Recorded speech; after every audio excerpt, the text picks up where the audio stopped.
देखो, ये एक पर्टिकुलर क्वेश्चन है जो आप एंगल सम प्रॉपर्टी वाले टॉपिक से रिलेटेड है। और इस पर्टिकुलर क्वेश्चन की मदद से हम लोग एनसीईआरटी की जो 6.3 एक्सरसाइज है उसका क्वेश्चन नंबर 2 या फिर 3 सॉल्व करेंगे। तो अगर आपको ये थ्योरम का प्रूफ पता है तो आप इस थ्योरम की प्रॉपर्टी को यूज़ कर सकते हो उस पर्टिकुलर क्वेश्चन को सॉल्व करने के लिए।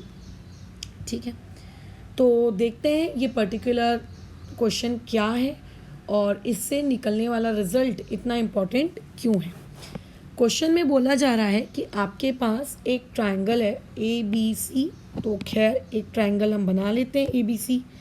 तो ये हो गया साइड ए बी, ये हो गई साइड ए सी और ये वाली रख ली हमने लेट से बी सी। तो ये हो गया आपका ट्रायंगल ए, यहाँ पे पॉइंट बी, यहाँ पे पॉइंट सी। ठीक है, अब क्वेश्चन में क्या बोल रहा है उसकी क्वेश्चन की लैंग्वेज को पढ़ना। ठीक है, उसकी लैंग्वेज को समझना। Bisector of angle B and angle C, मतलब एंगल बी का बाइसेक्टर बनाओ। बाइसेक्टर का मतलब क्या होता है? जो एंगल के दो इक्वल हाफ्स करे। ठीक है, तो मैंने इस बी का बाइसेक्टर बना दिया, ये ऐसी एक लाइन बना दी मैंने। ठीक है, अच्छा बहुत ही बढ़िया। सी जो है मैंने सी का बाइसेक्टर भी बना दिया। तो यहाँ पर आ गया हम लोगों के पास हमारा प्यारा सी और ये उस सी का बाइसेक्टर। ठीक है, और ये उस सी का क्या है? बाइसेक्टर है। डन कहानी। चलो बहुत अच्छी बात है। ये बाइसेक्टर एक दूसरे को इंटरसेक्ट कर रहे हैं। कहाँ पर? एक पॉइंट है और उस पॉइंट का नाम क्या है? ओ। ओ पॉइंट पे इंटरसेक्ट कर रहे हैं। तो ये इंटरसेक्टिंग पॉइंट क्या है? ये इंटरसेक्टिंग पॉइंट है, बोलो ओ। अब आपको क्वेश्चन में ट्रायंगल ए बी सी में बी ओ किसका बाइसेक्टर दिया हुआ है? एंगल ए बी सी का। इसका मतलब अगर मान लेते हैं मेरे पास एक एंगल ए बी सी है तो उसके बीच में जो ये लाइन बन रही है जिसका नाम है बी ओ, ये लाइन बी ओ उस एंगल के दो इक्वल टुकड़े कर रही है। मतलब ये ऊपर वाला लेट से एंगल नंबर 1 और ये नीचे वाला लेट से एंगल नंबर 2, ये आपस में होंगे इक्वल। यही मतलब होता है एंगल बाइसेक्टर का कि उस एंगल के दो इक्वल पार्ट्स करना। तो ये वाला पार्ट और ये वाला पार्ट आपस में इक्वल होंगे। ठीक है, मैंने सिंबल बना दिया है। ये वाला पार्ट आपस में इक्वल होंगे, ये मैंने सिंबल बना दिया है। डन कहानी, वेरी गुड। अब इसके आगे क्वेश्चन में गिवन डेटा में देखो क्या दिया जा रहा है। अब गिवन डेटा लिखना पड़ेगा। दिया क्या जा रहा है? गिवन डेटा में ये लिखोगे कि मेरे पास एक ट्रायंगल ए बी सी है। उस ट्रायंगल ए बी सी में जो ओ बी है वो बाइसेक्टर है। किस चीज़ का बाइसेक्टर है? आपके एंगल ए बी सी का। ठीक है, एंड जो ओ सी है, ओ सी वो बाइसेक्टर है। किस चीज़ का बाइसेक्टर है? आपके एंगल ए सी बी का। ये हमने गिवन डेटा में लिख दिया और मुझको कुछ भी नहीं पता था गिवन डेटा में। खैर, इस क्वेश्चन को अभी हम लोग टू प्रूव करेंगे। अब इसको टू प्रूव कैसे करने वाले? इसको टू प्रूव पहले तो करना क्या है वो लिख लेते हैं। टू प्रूव ये करना है कि angle B O C equal to 90 plus half times of angle A. देखो टू प्रूव करना क्या है उसको पहले विजुअलाइज करना सीखो। ठीक है, विजुअलाइज करना सीखो का मतलब ये है कि अगर कल को आपके पास एक ट्रायंगल दिया जाए, ट्रायंगल के दो बाइसेक्टर बना दिए जाए, टोटल 3 एंगल्स होते हैं ना, कोई भी दो बाइसेक्टर बना लो। एक बाइसेक्टर मैंने यहाँ से बना दिया, एक बाइसेक्टर मैंने यहाँ। अच्छा थोड़ा बड़ा ट्रायंगल बनाते हैं, 2 मिनट। ठीक है, थोड़ा बड़ा ट्रायंगल बनाते हैं ताकि विजुअलाइजेशन में आसानी हो। ये बड़ा सा ट्रायंगल बना दिया, इसका एक बाइसेक्टर यहाँ से बना दिया, इसका एक बाइसेक्टर यहाँ से बना दिया। तो ये पर्टिकुलर प्रॉपर्टी पता है क्या कहती है? ये पर्टिकुलर प्रॉपर्टी कहती है कि ये बाइसेक्टर जो एंगल बना रहा होगा लेट से एक्स, है ना, और जो ट्रायंगल का एंगल बच गया होगा। ट्रायंगल के पास 3 एंगल्स होते हैं, 2 एंगल लोगों ने तो बाइसेक्टर बना लिया, उसका ये तीसरा एंगल क्या हो गया? बच गया। लेट से कौन बच गया? वाई बच गया। तो प्रॉपर्टी ये कहती है कि ये जो बाइसेक्टर ने एंगल बनाया है, ये बाइसेक्टर वाला एंगल 90 माइनस y/2 होगा। ये होती है प्रॉपर्टी, 90 प्लस y/2 होगा। ये होती है वो प्रॉपर्टी। ये प्रॉपर्टी हम लोगों को ध्यान में रखनी है। मान लेते हैं कल को आपके पास ट्रायंगल होता, एक बाइसेक्टर आप बना रहे हो यहाँ से, एक बाइसेक्टर बना रहे हो आप यहाँ से, ठीक है, क्लियर है। ये वाला एंगल को लेट से मैंने m नाम दे दिया, तो बताओ कौन सा एंगल बच गया जो बाइसेक्टर नहीं बना रहा है। ये वाला एंगल मैडम बाइसेक्टर नहीं बना रहा है, इसको नाम दे दो n। तो प्रॉपर्टी क्या कहती है, m जो होगा मतलब बाइसेक्टर वाला एंगल क्या होगा, 90 प्लस जो बचा कुचा एंगल है उसके n/2 होगा। ये प्रॉपर्टी है और इस पर्टिकुलर प्रॉपर्टी को हमको प्रूव करना है, ठीक है। ये पर्टिकुलर प्रॉपर्टी है और इस पर्टिकुलर प्रॉपर्टी को हमको प्रूव करना है। अब इसको प्रूव कैसे करेंगे उस पर फोकस करते हैं हम लोग अपना पूरा, इसके प्रूफ के तरफ आ जाते हैं। तो देखो प्रूफ बहुत ही आसान है, बल्कि एक बात अपने छोटे से दिमाग में स्टोर करो, जब भी कभी भी बाइसेक्टर वाला क्वेश्चन आए तो वो जो बाइसेक्टर होगा उस एंगल के दो इक्वल टुकड़े करेगा। आप उन दोनों टुकड़ों को नाम दे दो, जैसे इसको नाम दे दिया 1, इसको नाम दे दिया 2, एक मिनट, ठीक है, इसको नाम दे दिया 1, इसको नाम दे दिया 2, इसको नाम दे दिया 3 और इसको नाम दे दिया 4, बराबर। तो अभी OB जो है वो बाइसेक्टर है किसका, एंगल ABC का।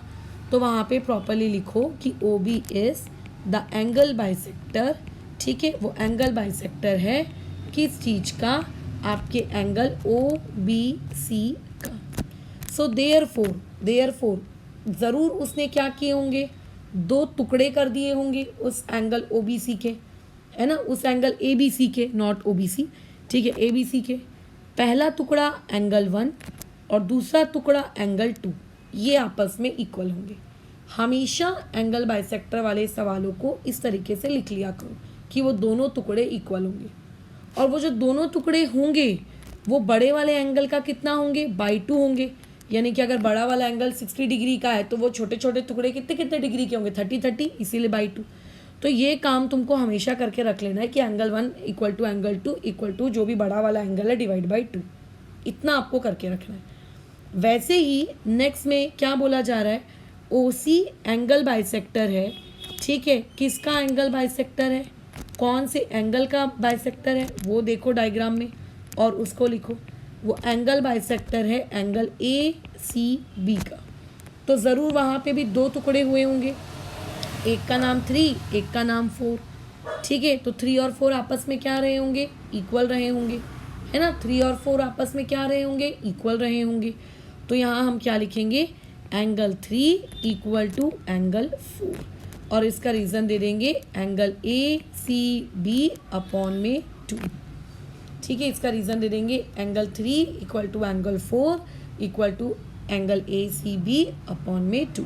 Give it equation number 1, give it equation number 2। ये मैंने सारे काम कर लिए जो मुझको पता थे। मुझे एंगल 1 और एंगल 2, एंगल 3 और एंगल 4 जो मुझको पता था मैंने वो कर दिया।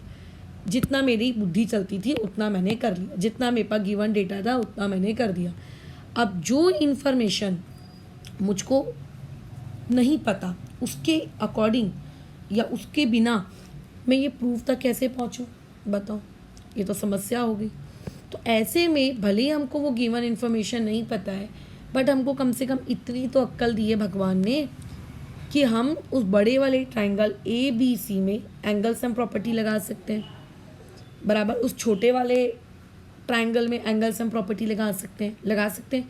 तो चलो एक छोटे वाले ट्रायंगल में इस एंगल को नाम दे देते हैं 5, इसको नाम दे देते हैं 5, और छोटे वाले ट्रायंगल में यानी कि इन ट्रायंगल OBC हम लोगों को क्या लगाना है, बाय एंगल सम प्रॉपर्टी। तो वहाँ पे जब आप तीनों एंगल्स को ऐड करोगे, ट्रायंगल के तीनों एंगल को जब आप ऐड करोगे तो उनका एडिशन कितना होगा, 180। अब बताओ वहाँ पे 3 एंगल कौन कौन से हैं, एक है 2, एक है 5 और एक है 4। तो यानी कि क्या हो जाएगा, angle 2 plus angle 5 plus angle 4 बराबर बोलो कितना डिग्री, बराबर 180 degree. But madam angle sum property लगा के क्या फ़ायदा मिला? ठीक है, फ़ायदा नुकसान बाद में देखेंगे, फ़िलहाल एंगल सम प्रॉपर्टी लगा दी। ठीक है, अब देखो मुझको जो टू प्रूव करना है उसमें मुझे लेफ़्ट हैंड साइड में एंगल BOC चाहिए, यानी कि मुझे लेफ़्ट हैंड साइड में सिर्फ और सिर्फ एंगल 5 चाहिए, है ना। BOC चाहिए मुझे लेफ़्ट हैंड साइड में, मतलब मुझे लेफ़्ट हैंड साइड में सिर्फ और सिर्फ क्या चाहिए? एंगल BOC चाहिए, ओनली एंगल BOC।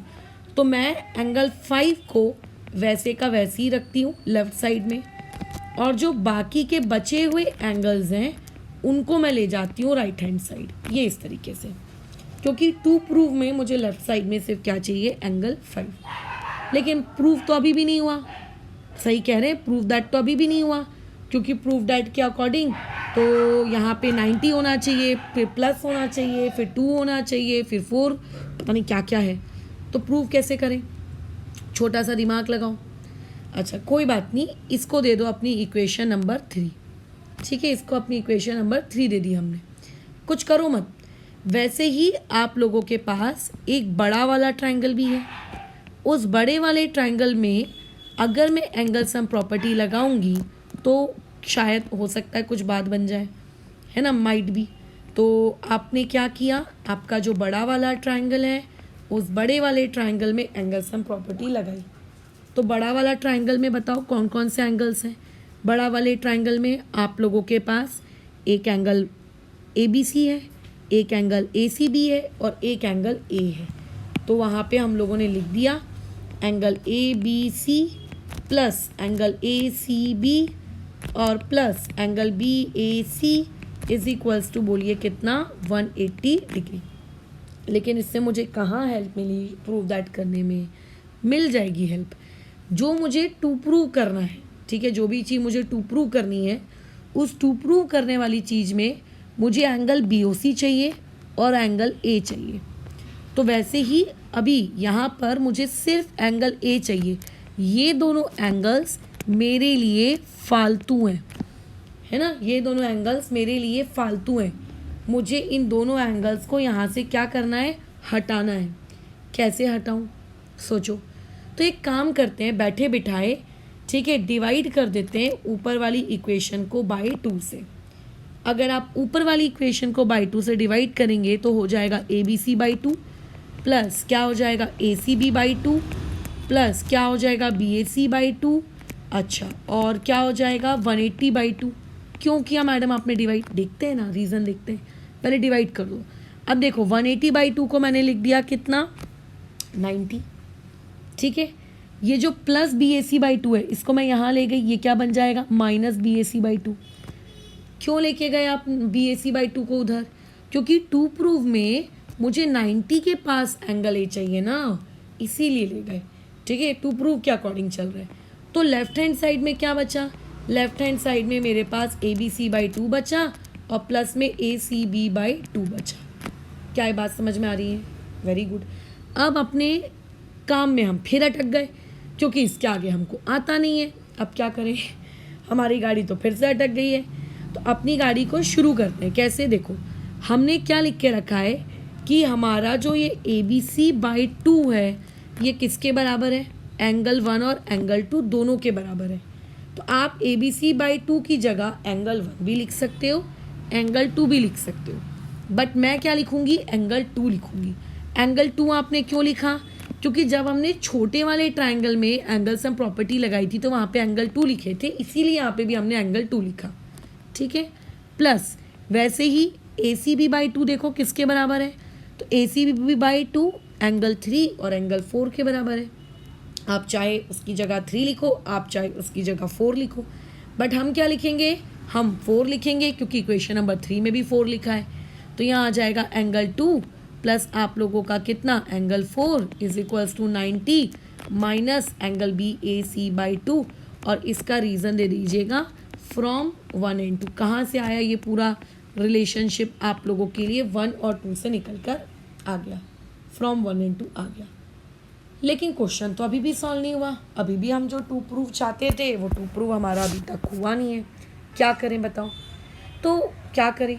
अब एक काम करो ना, एक काम करो, ये जिसको आपने ये इक्वेशन 3 दे के रखा है है ना, इस वाली इक्वेशन को थोड़ा सा अपन क्या करते हैं, रीअरेंज करते हैं। एंगल 2 और एंगल 4 को मैं यही रहने देती हूँ और 180 माइनस में एंगल 5 लिख देती हूँ और इसको इक्वेशन नंबर 3 दे देते हैं। अब ये रही आपकी चगमगाती इक्वेशन नंबर 3, ठीक है, और ये रही आप लोगों की इक्वेशन नंबर 4। अब अगर तुम इक्वेशन 3 और इक्वेशन 4 को ध्यान से देखोगे तो तुम्हें क्या लगता है कि इक्वेशन 3 के लेफ्ट हैंड साइड में भी क्या लिखा है, एंगल 2 प्लस एंगल 4, है ना। देखो इसके भी लेफ्ट हैंड साइड में एंगल 2 प्लस एंगल 4 लिखा है, इसके भी लेफ्ट हैंड साइड में एंगल 2 प्लस एंगल 4 लिखा है। तो अगर दो इक्वेशंस में कोई एक भी क्वांटिटी क्या हो जाए, कॉमन हो जाए, अगर दो इक्वेशंस में कोई एक भी क्वांटिटी अगर क्या हो जाए, कॉमन हो जाए, तो उसके जो राइट हैंड साइड है, जो उनकी रिमेनिंग क्वांटिटीज़ होती है, ठीक है, उनकी जो रिमेनिंग क्वांटिटीज़ होती है वो उनकी रिमेनिंग क्वांटिटीज़ भी क्या हो जाती है, फिर इक्वल हो जाती है। यानी कि इक्वेशन नंबर 3 का 180 माइनस 5 और इक्वेशन नंबर 4 का कौन सा वाला आप लोगों का 90 माइनस एंगल BAC/2, ये भी क्या रहेगा, इक्वल रहेंगे अगर उनके दो साइड्स इक्वल हैं तो, ठीक है, अगर उनके दो साइड्स इक्वल हैं तो, ठीक है, ये भी इक्वल रहेंगे। अब बस इसी इक्वेशन को तुम्हें थोड़ा सा रीअरेंज करना है और जैसे ही तुम थोड़ा सा रीअरेंज करोगे तुम्हारा आंसर आ जाएगा, ख़त्म कहानी, ठीक है, तुम्हारा आंसर आ जाना है, कोई तकलीफ़ की बात नहीं है। कैसे रीअरेंज करेंगे इसको, देखो आपका जो 180 है उसको आप उस तरफ ले जाओ, जो आपका 180 है आप उसको उस तरफ ले जाओ, माइनस एंगल 5 वैसे का वैसी, तो 90 माइनस 180 माइनस BAC अपॉन में 2, ये माइनस एंगल 5 वैसे का वैसी, ये आ जाएगा माइनस 90 माइनस BAC/2। पूरी इक्वेशन को माइनस से मल्टीप्लाई कर देते हैं, ठीक है, पूरी इक्वेशन को हम लोग क्या कर देते हैं, माइनस से मल्टीप्लाई कर देते हैं, ठीक है।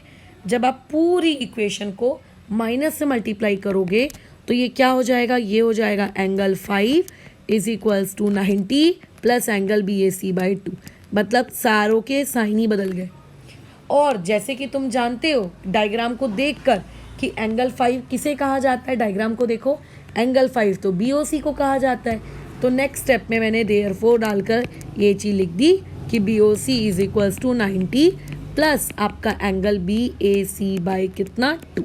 ये हो गई हमारी कहानी प्रूफ, ठीक है, यही चीज़ हमको प्रूफ दैट करनी थी। तो पहली बात तो ध्यान रखना, जब भी कोई भी सवाल चाहे ट्रायंगल का हो या चाहे वो आप लोगों का क्या कहते हैं उसको क्वाड्रिलैटरल का हो, जब भी कोई भी पेपर हो, सॉरी कोई भी सवाल हो, हमेशा अगर उसमें एंगल बाइसेक्टर दिख रहा है तो ये काम ना हमेशा करके रख लेना कि उस एंगल बाइसेक्टर की वजह से जो दो टुकड़े हो रहे होंगे उन दोनों टुकड़ों का एडिशन डिवाइड बाय कितना 2, उन दोनों एंगल का एडिशन डिवाइडेड बाय कितना 2, मतलब दोनों इक्वल और उसके बाद बड़े एंगल का बाई 2।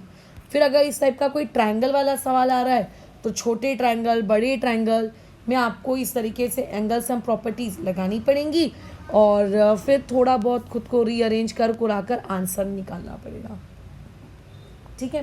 बस ख़त्म हो गई हम लोगों की कहानी। तो इस पर्टिकुलर प्रॉपर्टी को हमने प्रूव कर दिया। अब इसी पर्टिकुलर प्रॉपर्टी को हम यूज़ करेंगे आगे NCERT का एक क्वेश्चन करने के लिए कि जब भी एंगल बाइसेक्टर्स एंगल बनाते हैं तो वो एंगल जो एंगल बाइसेक्टर से बना हुआ है, जो एंगल बाइसेक्टर्स की वजह से जो एंगल बनता है, ये हमेशा 90 प्लस हाफ होता है किसके, उस बचे कुचे एंगल के, ठीक है। बस ख़त्म कहानी। खैर, तो इस चीज़ को फ़िलहाल अभी के लिए हम लोग यहाँ रोकते हैं और उसके अलावा अब हम नेक्स्ट क्लास में या फिर नेक्स्ट वीडियो लेक्चर में इससे रिलेटेड